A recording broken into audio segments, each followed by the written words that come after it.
Ready? I be ready. Tell me when you're ready.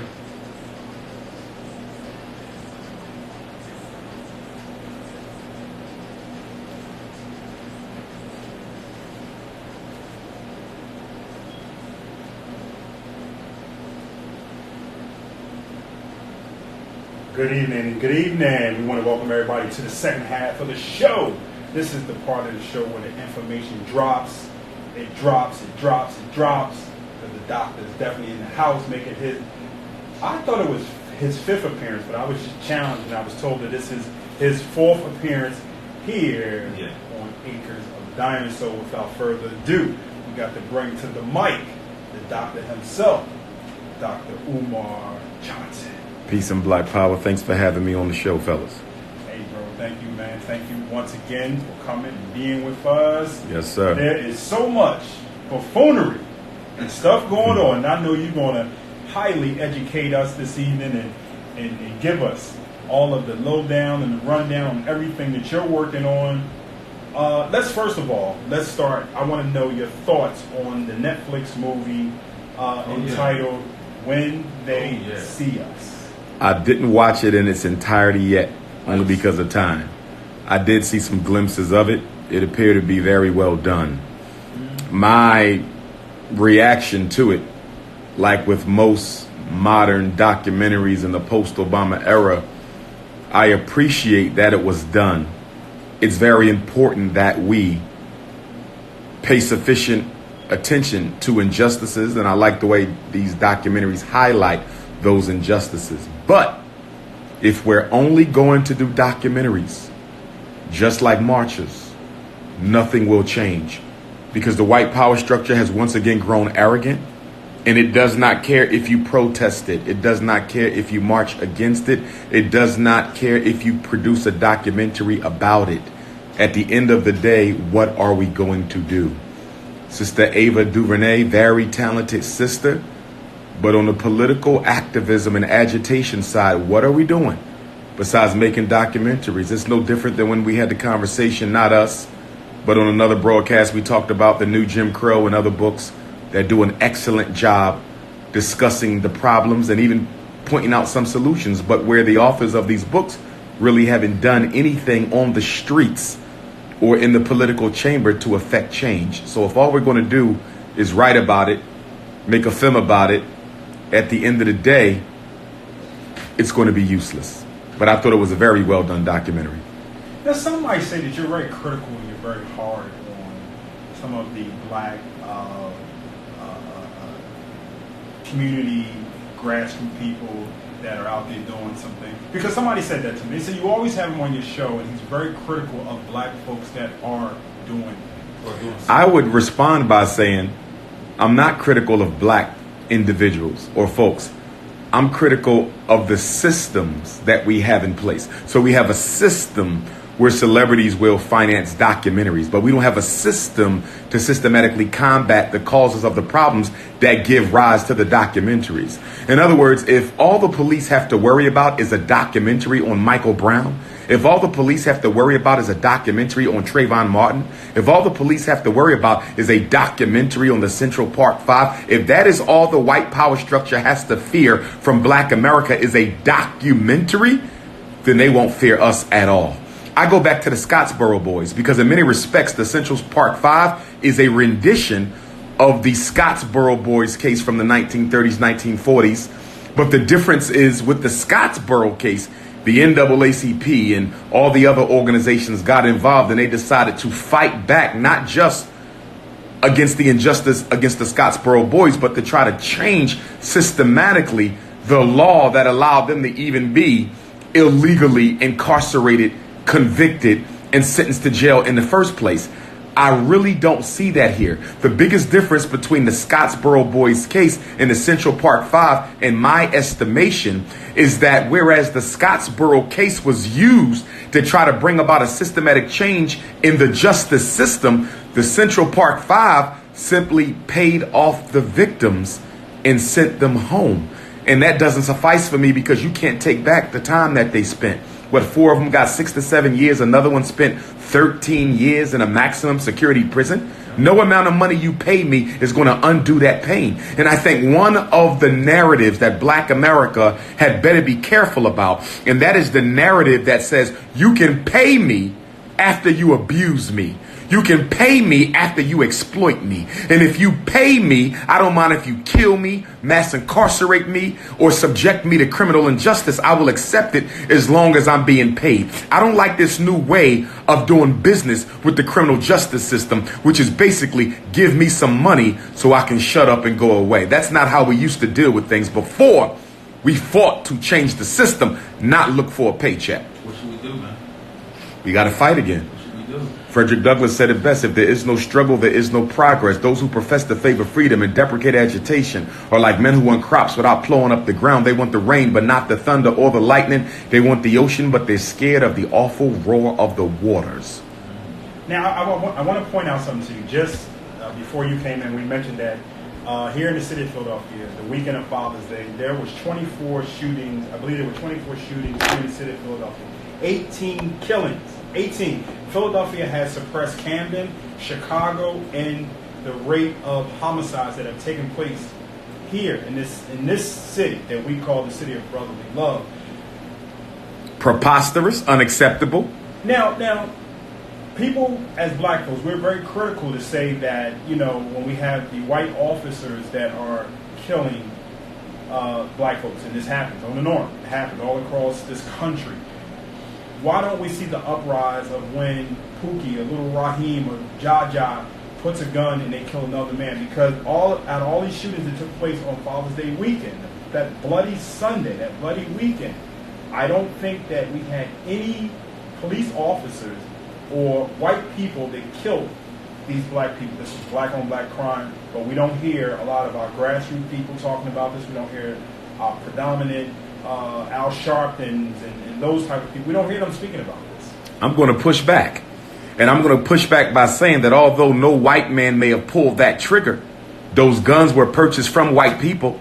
I would also argue that not only is Philadelphia one of the cities leading the nation on black and black homicide, but Philadelphia is also leading the nation in gentrification. Philadelphia is also leading the nation with some of the lowest outcomes for Black boys. Philadelphia is also one of the nation's leaders for the lowest employment rate for Black men. So let's contextualize that. Hurt people hurt people. Until you deal with the economic stress, the social stress, the systematic stress, the inequities, the disparities, the biases, you can't discuss black on black crime in a vacuum. You must put it in its proper context of disenfranchisement, hopelessness, and a psychology of self-defeat. Are we suffering from slavery? Without question. Without question. Although slavery ended 143 years ago, and of course we'll be celebrating 400, or should I say acknowledging 400 on August the 21st, the truth of the matter is the psychological residuals and aftershocks of slavery are still with us. And what do we know about mental illness? Untreated, it gets worse. Don't be surprised that Black people are worse now than they were 10 years ago. Don't be surprised that we were worse in Y2K than we were in 1980. Don't be surprised we are going to be worse 50 years from now, because any illness left untreated, crack addiction, low self-esteem, bipolar, borderline, schizophrenia, any mental illness left untreated will get worse over time. I mean, so there's this big thing now, reparations. It's back. People are still, they haven't given up talking about it, but you see it being talked about more now. But what I've noticed, and I told somebody on the job this, I said, you know what? In my opinion, Biden will win if he does not talk about issues for Black people, if he stays away from the LGBT community, and if he doesn't talk about reparations.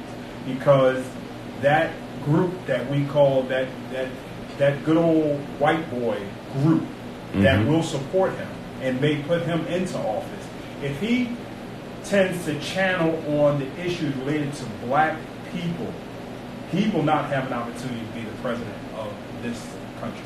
I think the Democrats were very clever in going out and forcing Joe Biden to come out of retirement and run for the presidency, because he's probably the most racist Democratic presidential candidate that we've seen in quite some time. So he has the ability to garner support on both the Republican side and the Democratic side of the aisle. He has the ability to garner support from that racist hillbilly as well as the working class white person. So I think him going against Trump is going to be a powerful challenge, because in many respects he is Trump, but he's just much more sophisticated and professional and articulate in the way he expresses his racism. With that being said, I think he could speak to reparations if he wanted to, because I don't think any white person who's talking about reparations is hell bent on seeing that black people get it. We have to understand something. America's built on white privilege. So even if you give black people reparations, you're going to have to give poor white people some sort of an economic stimulus package. I promise you, if black people get reparations, poor white people will also get reparations. You have to, because you have to guarantee that the white privilege that all white people benefit from does not get disturbed by the reparations package. It's just like when minimum wage goes up. What happens right after minimum wage goes up? Inflation. So although you're making $2 more, it costs $3 more. In other words, once they're done inflating white society as a result of black reparations, the reparations will almost be meaningless. But it's not so much that you get reparations. The devil is in the details. What exactly is the reparations package going to look like? Because I haven't heard anybody talk about the cost of the psychological damage of reparations. I haven't heard anybody talk about the reclamation of all the tens of thousands of acres of black land that was confiscated from 1865 until now. I don't hear anybody talking about all the Arab nations and states in North Africa as well as in the Arabian Peninsula who was involved in slavery before the white man. Okay, although a lot of our African-American Sunni Islamic brothers love defending the Arabs, okay, claiming that they didn't come in with swords. Oh, it's written. You can read the African scholars who lived through it. Oh, they did. Islam did not take North Africa by peace. I'm not saying that everyone in North Africa became a Muslim through bloodshed, but they came in through war. I'm actually named after the man who invaded Africa after the death of Prophet Muhammad, peace be upon him, Umar. He was the first one to go into North Africa and take it. I'm named after him. And he was a black man taking a black country. But in doing so, he paved the way for the white Arab to come in and keep hold of that territory once he passed on. So we have to deal with the Arab piece. And then also on top of this, I don't hear anybody talking about what the European owes us for all of the aftershocks of slavery, the post-enslavement oppression of black people, 1865 to 2019. So are we just going to focus on 243 years of unpaid labor? Or are we also going to hold them accountable for the post 153 years of post-slavery oppression? I want it all. And are we asking for a check or are we asking for assets? Do we want dollars or do we want resources? Do we want more rights or do we want control over things? I don't want no money because the white man's money ain't worth anything. I want wealth. Let's look at the fact that a lot of these movies that are being put out today, you have these low budget movies. A lot of these movies are going straight to Netflix, Hulu, mainly more Netflix.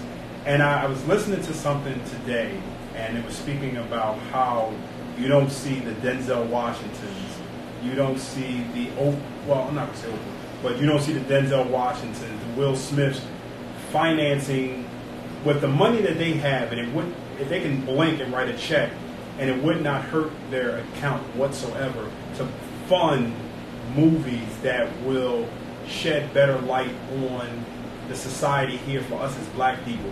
In your honest opinion, why don't we see the Denzel Washingtons, the Will Smiths, why don't we see them writing large checks to be able to help empower other young black filmmakers? Well, Will Smith allegedly is working on a full-length feature film on Mansa Musa, the Islamic ruler from West Africa.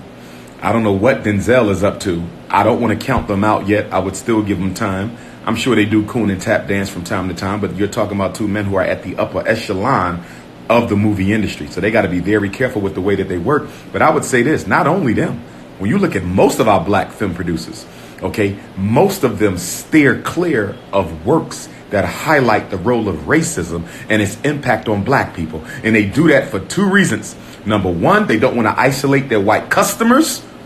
Okay, they want to make sure they get that white money, and white people don't want to see movies that remind them of what they've done to black people. Okay, it's no different than music. What did Berry Gordy say when Marvin Gaye came to him and said he wanted to do What's Going On? He said, Marvin, you're going to destroy your career and probably my company. But it just so happened it didn't take Marvin under. White folks want to see black people cooning, buffooning, and killing. They go to watch black folks act in the very same role that they have projected from the minstrel shows going back to the 1880s. Anything other than that, white folks do not want to see that. Okay, so that's one reason why you don't see those movies. And the other reason why you don't see that movie is once you become a rich black person, money is no longer an issue, right? So what are you afraid from now? You're afraid of losing everything that you built and ending up like Bill Cosby. They understand better than we do what the white power structure would do to you if you end up looking too black. As an FBI agent told me in Los Angeles, she said, Dr. Umar, you need to watch yourself because they're watching you. I know because I'm an agent. She said, be careful, brothers. But she said, don't get paranoid. She said, the reason why I don't want you to get paranoid because if they can't find nothing on you, they'll simply invent it. That's how powerful they are. First, they want to find something that's true. But if they can't, they'll just make up the lie. And rich black people know this. See, when you're rich, you're overly concerned about how white people think about you. All of them want to be remembered by white people in a positive light. When they're dead and gone, they want their name to be up. They want statues. They don't want to be chided and degraded like in the eyes of white people like a Marcus Garvey or a Malcolm X or a Fred Hampton. They don't want that. They want to be honored by white folks instead of dishonored. And it is that keeps a lot of them from doing right by their people, i.e. Oprah Winfrey. Oprah Winfrey is more concerned with what white people think about her than what black people think about her. Tyler Perry, what's your thoughts on Tyler Perry? Tyler Perry has gotten addicted to making these neo Jim Crow flicks where he takes the negative stereotypes about black people, rehashes them, plays to black women's dislike of black men, infidelity, and plays to black men's dislike of black women's need to control, okay? And basically he simply takes what we don't like and takes what's popular in the mainstream white mind and he creates characters around it and he makes billions of dollars off of films that don't take a lot of money to make. He's a marketing genius. Because Tyler Perry will make a $3 million film that will gross over $100 million. And Tyler Perry's whole thing is why fix it if it ain't broke? Mm-hmm. Medea ain't broke. I'll never win an Oscar for this, but it ain't broke. Exactly. Why did I get married? I'll never win an Oscar for this, but it ain't broke. He was on the BET Awards last night, and he gave a good speech. And in the speech, he mentioned that the things and the movies that he's put out throughout the years, it's been about being able to cross over and help other people. And he mentioned that where his studio is at, that it was once owned by the Confederates down in Atlanta. It was in one of the worst areas of yes, Atlanta. It was. Now you have a black man who owns all that land. He's been able to give umpteen jobs to so many people with his production company. So, I mean... But are you telling me he could only do that with Medea? Are you telling me he can only do that with Why Did I Get Married? He couldn't have done that with more progressive, more constructive films? I think that's no different than a gangster rapper talking about, I talk about bees and hoes and smoking weed and going to jail and killing other black men, but look at all the black people I employ. But at what cost is your good coming? At what cost? I think he's been able to take what he's been good at. Maybe he's not good at writing, producing, maybe movies like that. So he's took the humor that he's been able to create throughout the years. Some say buffoonery, some say crossover, man dressing up in a dress and acting as a grandmother. But he's been able to take what he's been doing throughout the years and employ masses of people. I do appreciate that Tyler Perry will give little known actors, or should I say actors who have fallen out of circulation, he will give them an opportunity to redeem their careers. I do appreciate that about Tyler Perry. But again, I must beg the question, at what cost to the character of black people are you doing this? He's no different than a gangster rapper. Now we got questions that are coming in Sure. on the Facebook Live feed. Get back to the grassroots issue. Speak on the things that that are affecting us as daily, and what contribution is he and other conscious leaders willing to commit to on the ground? Many organizations in Philadelphia need volunteers now. Well, I don't know what other conscious leaders are doing. I don't know who the other conscious leaders are. Perhaps he can define what he means by leader. Does that mean someone who's on YouTube making videos? We need to define some of these concepts, because when I hear the word leader, who is leading? He's going to, who are the conscious, who's leading? A seminar on YouTube doesn't make you a leader. You understand? So I have issues with people's definition of leader. As far as working with folks, if you want to ask me what I'm doing, well, I got my college tour coming up. Okay, I got my National Independent Black Parent Association conference that just happened 2 weeks ago. I've trained over 300 black parent advocates all over the country who go back to help black parents fight to save their children from the school to prison pipeline. I purchased 2 schools in Wilmington, Delaware that we're going to be cleaning up tomorrow. So I don't know what you mean as far as what I'm doing, because anybody who follows me knows my work. I would like you to give me a name of somebody in the conscious community who does more than I do on a grassroots level. I think that maybe, well, let me ask you this. Do you feel as though that from the conscious grassroots organizations, do you feel as though that you're the only one that's being out in the forefront like this? The school, you mentioned the school, you mentioned the college tour. I don't hear a lot of other people doing the things that you're doing, but some may say, well, what the hell really is Dr. Umar Johnson? For me, yes, it's unfathomable for someone to say they don't know what I'm doing. Because every interview I talk about it. If you follow me, every video I do, I'm discussing it. Well, I'm only saying that because I know you have. Today I went live from Lowe's, buying all the cleanup stuff for the school tomorrow. I'll put that out there because I want people to see that work is being done. Right now I'm working on what? The Shockumentary. Probably the most anticipated black documentary in 25 years, America's Psychoacademic War Against Black Boys. We just filmed in Philadelphia yesterday. We filmed in Baltimore last week. We filmed in D.C. the week before. Now, yes, it is a documentary. So some people will say, well, wait a minute, you just talked about the Central Park 5. Well, the difference is my documentary is linked to the Frederick Douglass Marcus Garvey Academy as both a funding source and also as an information channel to make people understand why we need the Frederick Douglass Marcus Garvey Academy. So my documentary is anchored in my work of building schools for black boys, 2 of which we already have. Now you're coming back to Philadelphia. You're coming back home after years not being here in the city of Philadelphia, New York. You're coming back, and the last time you were here, you said you weren't going to come back to Philadelphia until you had your book up and running. Yes, sir. So, no, we still going to do the South Philly lecture. Okay. This crept up on me. This opportunity popped up on me because it's in my hometown, North Philly. I was born 8th and Susquehanna, between Susquehanna and Dolphin, and my lecture's on 29th Street between Susquehanna and Dolphin. So I'm literally coming back home for real. So it's going to be interesting to see because, when I began this rise, if you would, within the conscious movement 10 years ago, the children who are 20 now was only 10. So I have a whole new support base now. Like people stop me on the streets and they were 10 back then. Now they're 20 and they got kids and they're like, Doc, I follow you. So it feels good because I have a whole new Philadelphia support base that isn't necessarily infected by the negativity of those who were around when I first began my rise. So it's like a new Philly for me. Yeah. It's like a new Philly, And I'm sure there's going to be some old haters in the crowd. Can I go back to something you said earlier? Sure. Why are we supporting all these actors and actresses, black actors and actresses, and ball players? Those are athletes, and they're making millions of dollars. And like you just said, they understand the power struggle, the white power struggle. They understand if they want to continue being successful in this country or in their community, whatever, they have to fall or get in line to what is out there, what they know to be the real deal. How to keep their success going.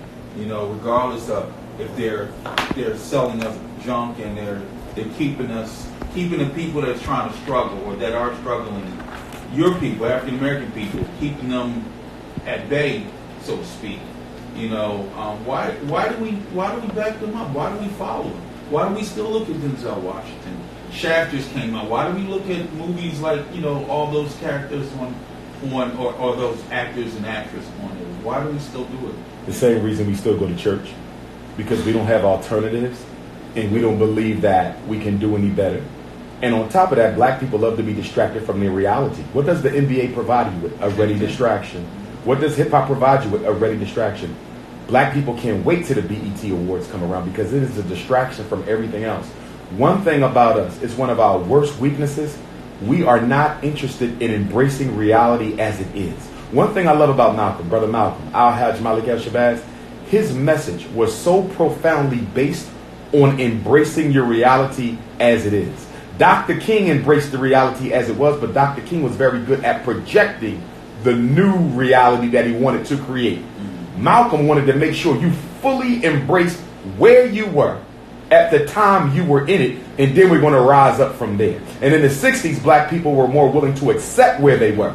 Today, black people do not want to be reminded of where we were because we know we're not in a good place, and it's too painful to look at it only because we're not interested in working our way out of it. Have we let our religious institutions and our faiths get in the way of us getting out there and addressing the issues that are on the corners? I believe we have, because I think most people don't feel comfortable challenging the position that their religious leadership takes, not their religion, because the religion ain't the problem. You know, I was at a church the other day and somebody said, well, what you doing in the church? You know, I said, most of the fathers of Pan-Africanism were Christian and some of them were Muslim.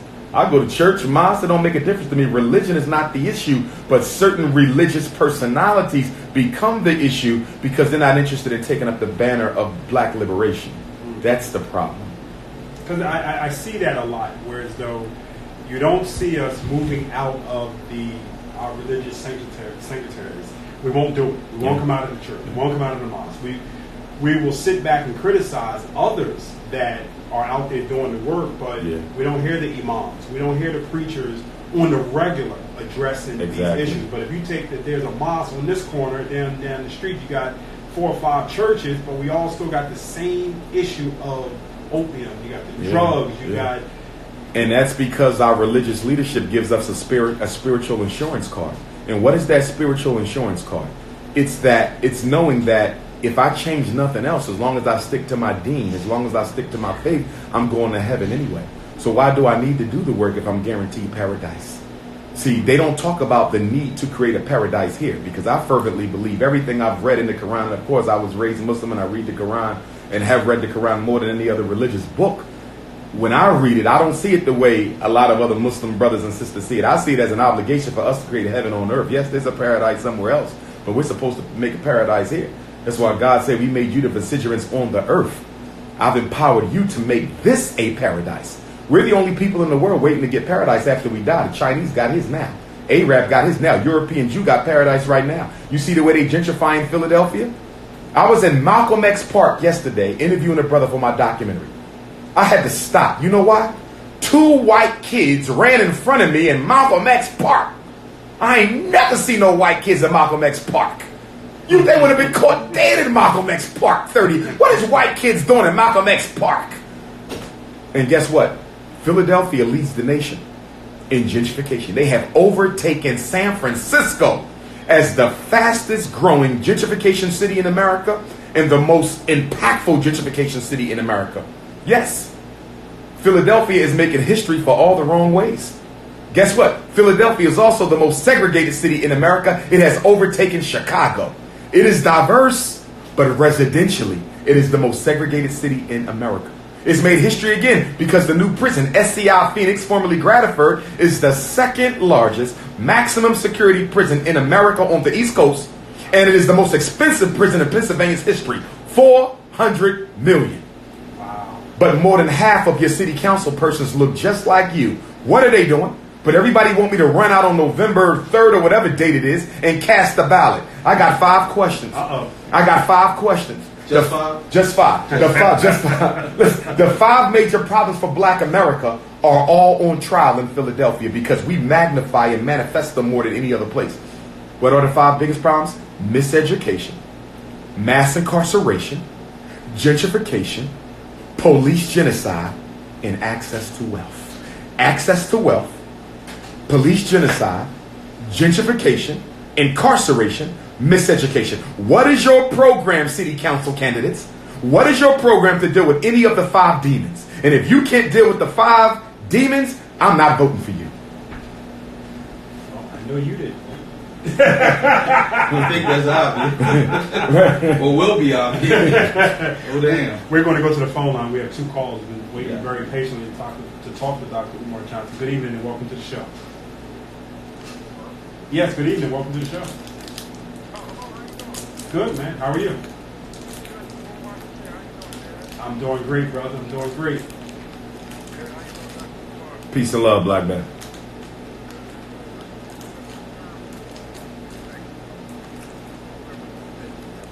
All right.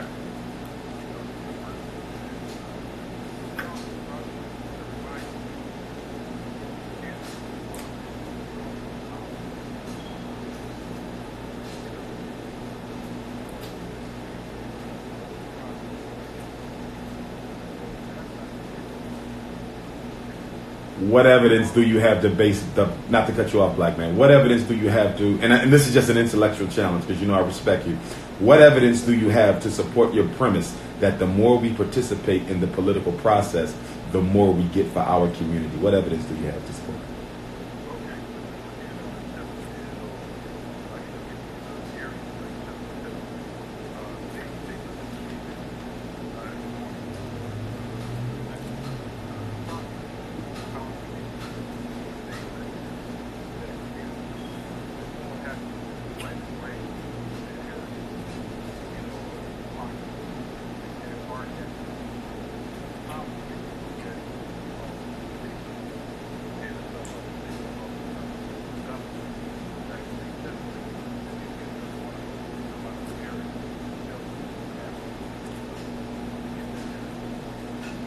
But what that says is if black people come out significantly for a particular candidate and that candidate wins, that candidate is going to provide certain concessions and programs and resources for that particular community. I haven't seen that.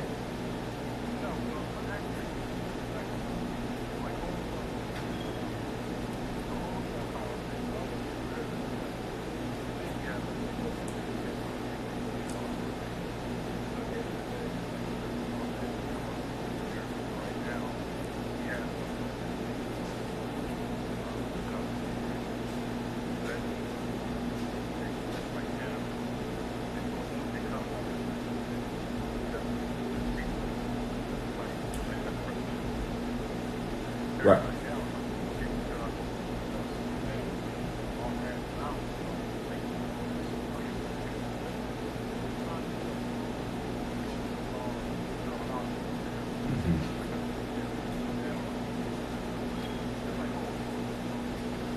So with that being said, are you aware of any candidate running for office, black or white, in this city for any position that has a plan, not a promise, but a plan to deal with any of the 5 demons: miseducation, mass incarceration, gentrification, access to wealth, and police genocide? Because I've been looking at their web pages. I haven't seen any of these 5 issues attempted to be addressed by anyone running for council.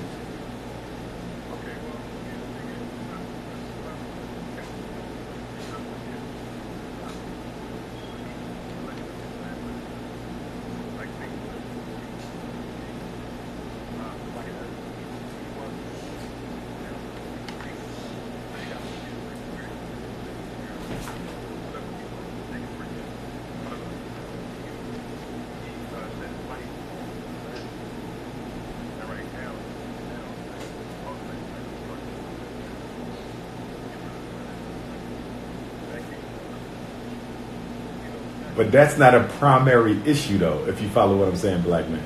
The lead in this, it's important, but that's not a primary issue. Where's the black men in the schools? What are we going to do about that? What about jobs for black men? We keep, not you, but you keep hearing these conversations about crime and homelessness and poverty and social welfare. Where are the livable wage jobs for black men in Philly so we can kill the recidivism rate in Philadelphia's prison system?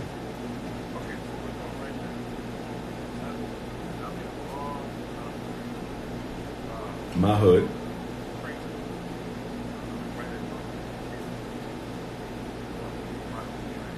Oh, you said William Penn is tore down. Temple turned that into a field.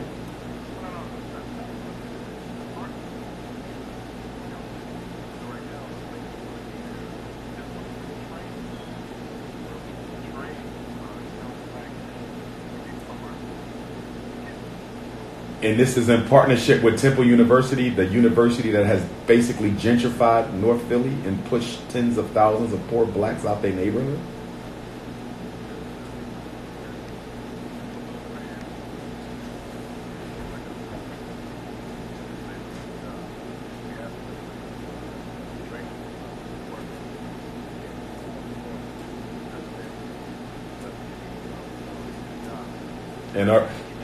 And are we making sure that they get the licenses necessary so that they'll be able to participate in some of these publicly funded contracts that are currently going to the Italians, the Mexicans, the Chinese. Okay. I hope so. Thank you for that, black man.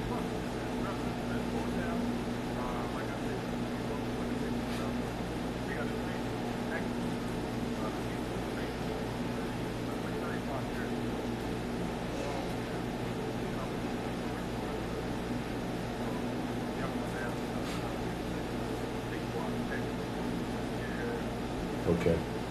Are they getting licenses at these schools? Are they getting real Okay, licensed plumbers, electricians, and all that. Okay. Okay. Thank you, brother. Thank you for that information this evening. Appreciate it.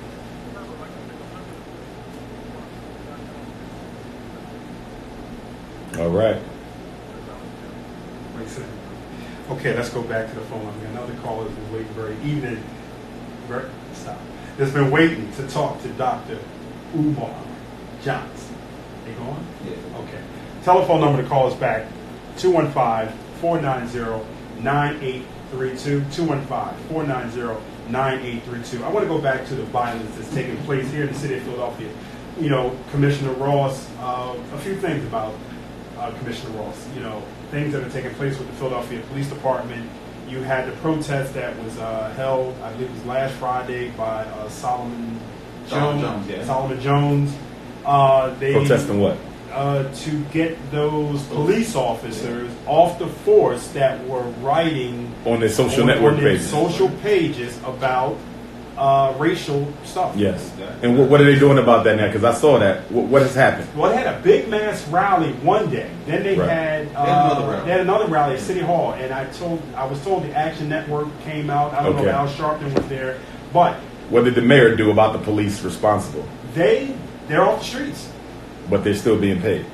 Wow, Desk I'm jobs, sure. pending I'm sure. investigation. I'm sure. Because if they don't take your job for killing 74? somebody, they Like damn sure not gonna 74? take you. Like that, 72 or 74 or something. 70, Oh, it was a whole bunch of them. Yeah, it's probably more than that. Yes. They're just waiting to get the true number. Yes. And they're doing their own Yes. investigation. Yes. to And see since how far everybody's it is. scared of the FOP, and the FOP funds most politicians' election campaigns, ain't nobody really going to push for them to be fired because nobody wants to offend the FOP. Two unions that nobody like to mess with is the FOP and the Philadelphia Federation of Teachers. Cops and teachers, people don't mess with them because they want their money and they want their votes. Just to let everybody know, Dr. Umar Johnson will be speaking in Philadelphia this Sunday, June the 30th, 4 o'clock, doors at 3 at the Garden of Prayer Center, 2217 North 29th Street. I repeat, 2217 North 29th Street between Susquehanna and Diamond. Come on out and hear the greatest message of the year. We're going to talk about the 5 deadly venoms: mass incarceration, miseducation, gentrification, access to wealth, police genocide. Bring all the children because they're absolutely free. 17 and under. Bring all the elders, 65 and older. Absolutely free. Yeah, I wanted to mention to you because also they spoke about the fact that I lost my thought just that quick when they talked about the Commissioner Ross, police commissioner, said that they want to target more areas where the crimes are taking place. They want to target those areas. They want to put more officers out in the street to patrol these areas. Do you consider now, that to be a solution? Now, I don't know. See, my thing is like, is it? I mean, what? Okay. You're going to put more white people in the black community to do what exactly? Because they never stop nobody from getting shot. What exactly is the purpose of putting more police in a high crime neighborhood? Do you know that there's no evidence that shows police presence drives down crime? Do you remember when Mayor Street was in office and they told Mayor Street to put more cops on the street? And he said, I'm not wasting money doing that because there is no proof under the sun that police presence drives down crime. It may drive it underground, but it doesn't drive down crime. So basically, you're going to hire more white people and you're going to justify it by saying black people need to be supervised.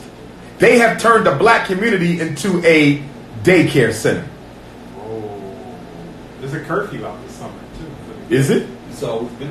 Yeah. Well, It ain't been enforced. It has always been. Yeah, okay. But it they're hasn't. started enforcing it now because all of this. So you know why? So they can fill up that new juvenile justice center they got. All of this is economically motivated. They got that big SCI Phoenix. They got to fill that up and pay that $400 million price tag. They got the new Juvenile Justice Center. They got to fill that up. This ain't about reducing no crime.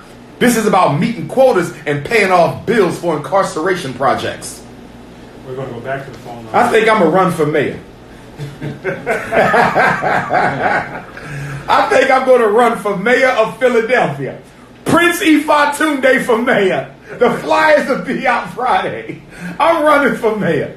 And I want to debate everybody running for council. I want to debate everybody who's in office. I want to debate every state senator. I want to debate every state rep. I want to debate the U.S. reps, the U.S. senators, the council person, and the mayor. I want to debate everybody. I want to be there. I want to debate Umar versus everybody in the city of Philadelphia. And I will intellectually assassinate every last one of them. Intellectually. We're going to go to the phone line. We have a caller who's been waiting very patiently. Good evening and welcome to the show. Caller, you're there. Yes, we can, brother. Yes.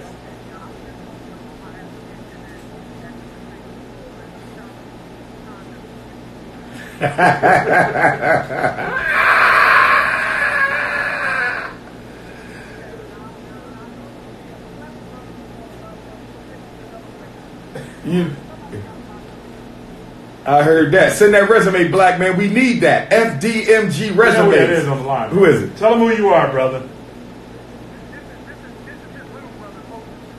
Oh man, Musa's in the building. What's going on, brother Musa? Moses the Comet. You still in Atlanta? You still in Atlanta?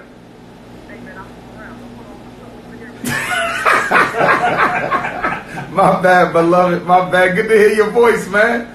Wow.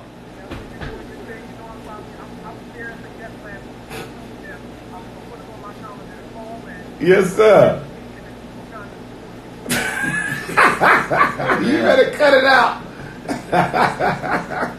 Oh, man. I got to catch one of your joints, man. Text me. Text me when the next time you're going to be close. Okay, hit me up. Okay. Do that. Yes, sir. Yes, sir. Congrats, brother. Will do. Indeed. Love you too, brother. Oh, man.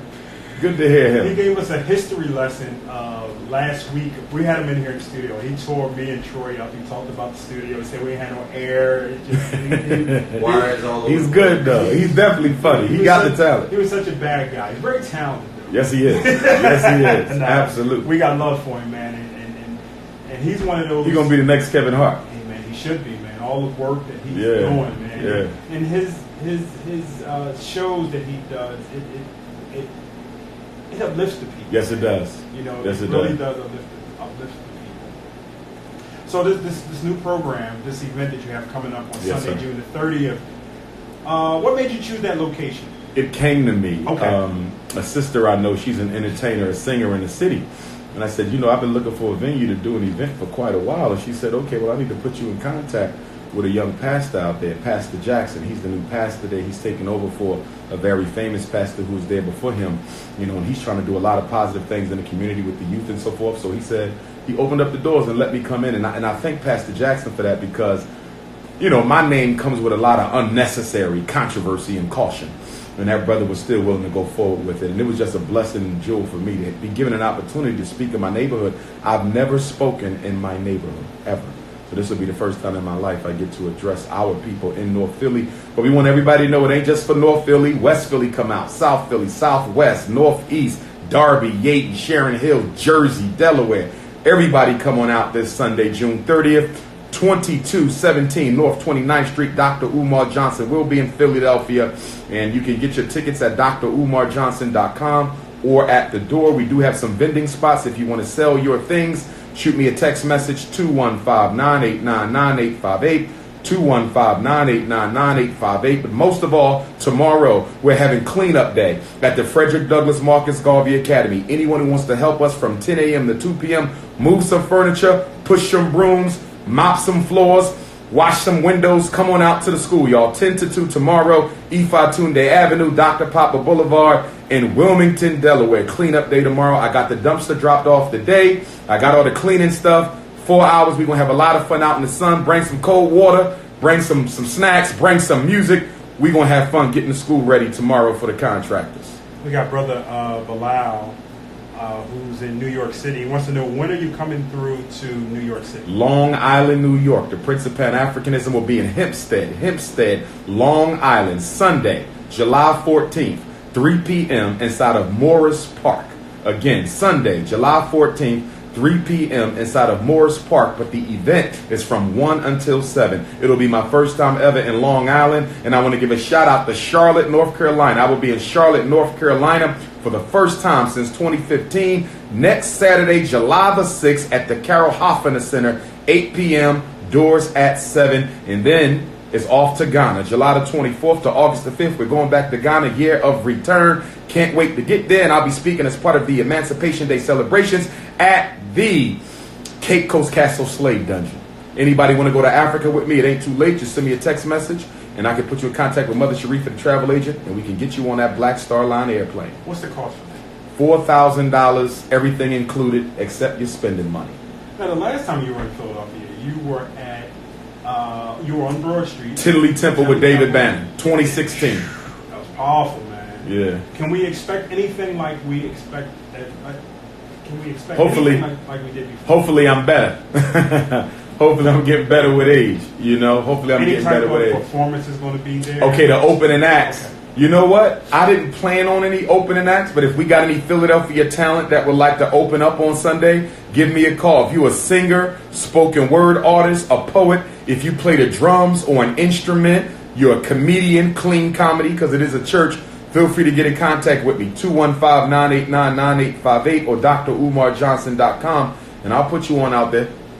That's great, man. And I'm so happy that you're coming back to Philadelphia because it's time. You've been all over. You've been to Charlotte. You've been to North Carolina. You're going back to New York. You ever been down to Mississippi?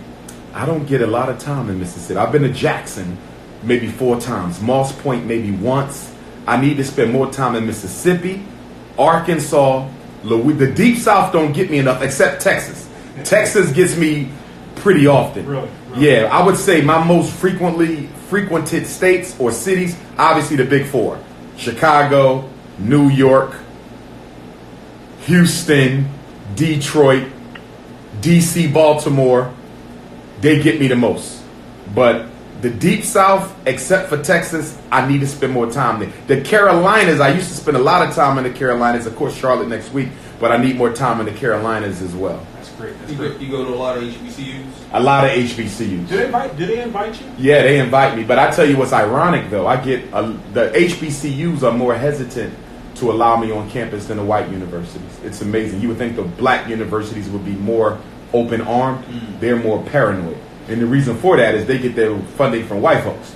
So they think I'm going to say something that's going to get the funding cut, which never happens because I always diversify my message. If I'm speaking to a prison, I'm not going to say what I say at a hood lecture. Right. When I'm speaking in the church, I can't say what I say. You know what I mean? So I switch up my message to not offend people. Exactly. Like the colleges will call me up and say, "Are you going to say anything about the LBGT?" I say, I never discuss LBGT on college campuses because y'all have a lot of them. I don't touch that on the college campus. But it's amazing how people don't expect me to diversify my message. They assume wherever I go, I'm coming with the Garvey grenade. Let me ask you though, have white folks ever invited you into their places? They have. Because I think you have a very brilliant mind. Yeah. And I think they can benefit if they heard you. Yeah, they do. I get requests from white folks. I've never really accepted them too much because I'm not big on trying to convince white folks about what they already know. Mm-hmm. And even if they didn't believe it and I could convince them to believe it, they're never going to go against the privilege that they benefit from. Now, I'm only saying that because if you remember the movie Malcolm X, when Malcolm had said to, he was walking, I think he was like in England somewhere. I don't know, he's at a college and he had a group of brothers with him. And the girl walked up to him. She said, I'm not like those other people. I believe in your cause. And I just want to know. I just want to know what can I do? What can I do? Nothing. What can I do? Nothing. He was correct. But what he probably should have added to that is you can't do nothing for us and with us, but you can go work within your own community to systematically dismantle the systems that are put in place that keep black people down. See, my issue, brothers, is white people love to come and do their political work with us. You can't change anything in a black organization. The change is in the white power structure that you live in, benefit from, and participate in. If black people are oppressing white people, Why would you go join a white organization? You can't make change in a white organization. You are to make change where? Amongst your own black people, dismantling the systems that give us a black privilege vis-a-vis white oppression. They don't never go into their own people and fight. They just want to look like a God and Savior amongst us. That was Oxford University. Thank you, Brother Bilal. That was Oxford University where he spoke at. So, I want to ask you though, if a white organization came to you and said, listen, we believe in your cause. We believe in what you're doing. We want to help fund your institution. They cannot fund me. Okay. They cannot fund me because I fervently believe, unequivocally, that white people only fund black projects to at some point control them. NAACP, Urban League, Congressional Black Caucus, black churches. Show me an institution funded by white folks where they did not attempt to exert some form of control. I got people now still trying to get me to turn my school into a charter. You need to charterize this. We can get you a charter. I don't need you to get me a charter. I can get myself a charter, but I'm not giving white folks that type of control over me. Did you see what just happened in, what state was it? New York, D.C.? They just passed a law that says in kindergarten. Did you see that? Did you see that? What state was that? New York? No, I didn't. Listen.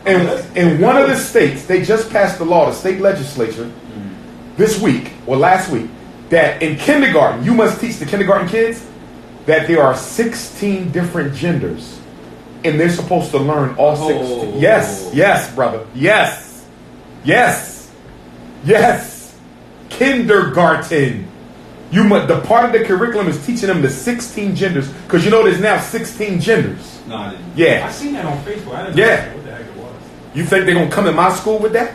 And guess what? All those Afrocentric charters with the dashikis and the drums and the Kiswahili words, what they going to do when they get that letter in the mail talking about you got to start teaching those 16 different genders? Are they going to say no? Hell no. They're going to keep taking that money and they're going to teach them genders right along with the drums and the dashikis. If you don't fund it, you don't run it.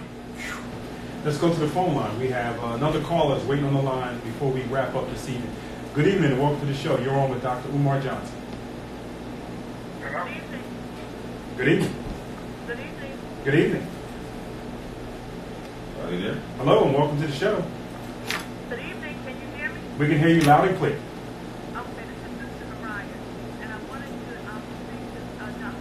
Umar in reference to the slide. We're having an expo in December at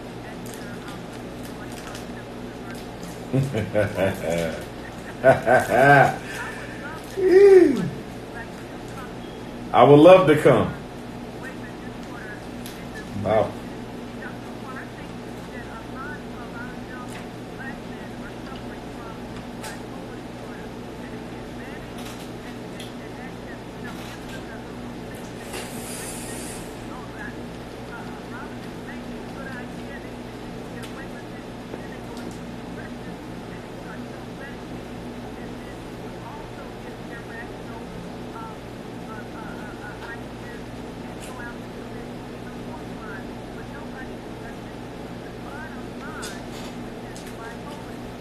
I am going to say, my beautiful African queen, that what you just described are the symptoms of ADHD, degeneration of the brain over time. They don't have bipolar. They're suffering the side effects of prolonged ADHD medicine consumption. Concerta, Ritalin, Metadate, Cycler. What we need to do is shut down the ADHD drug machine against black boys. Be careful with that bipolar, because bipolar is the diagnosis of choice for black people in the 21st century. You do know that. Any black person that goes to the psychiatrist or psychologist and say, I got a problem, guess what? You bipolar. Be careful with the bipolar, because the solution is medicine. What?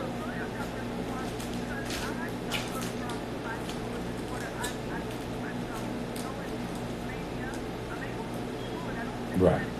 I got you.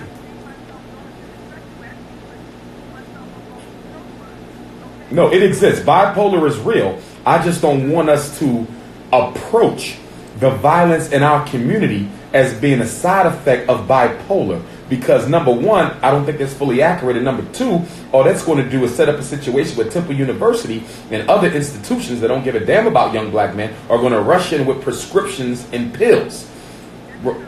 You follow what I'm saying? The only solution they have for mental illness in the black community is what? Medication. That's all they want.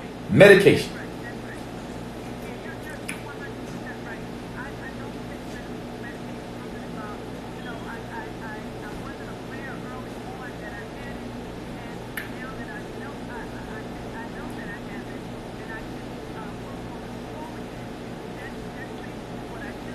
I'm thankful you're not taking the meds. I'm so thankful you're not taking the meds, sister. No, wait a minute. First of all, they didn't have anything that really was known.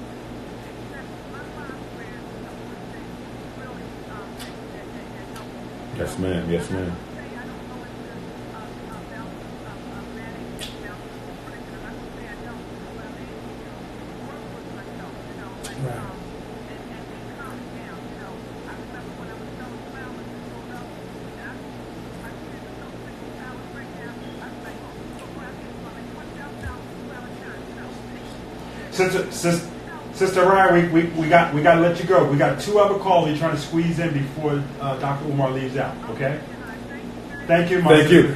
Give me a call, sister. Text me for that information. I want to be there. 215-989-9858. 215-989-9858. And I hope to see you Sunday afternoon, 4 o'clock at 2217 North 29th Street at Susquehanna. Okay, let's try to get these next 2 callers out the line before we let Dr. Umar go. One caller. Good evening and welcome to the show. Good evening. Hello? Yes, we can.